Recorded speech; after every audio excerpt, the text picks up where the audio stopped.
Eruptions here are known to have buried Pompeii and Herculaneum in 79 CE. Those two cities were buried completely in volcanic ash.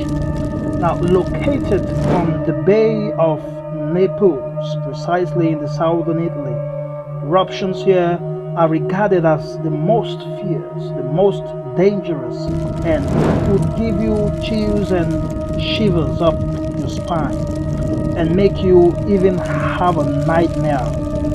The thing is, this volcano is situated in a densely populated region, placing the lives of at least 3 million people in danger zone, and actually around 800,000 residents on its immediate slopes equally in serious danger.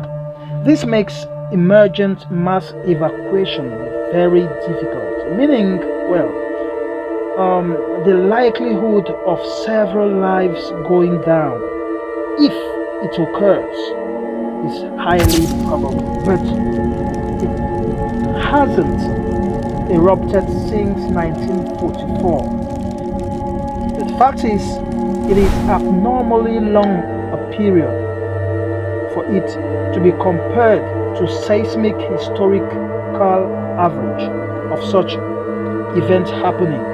So, what do you think about this volcano and it occurring, and the safety of those living nearby, given that the economy is actually very bustling and anchored by agriculture and tourism and highly industry, coexisting with over 500,000 people?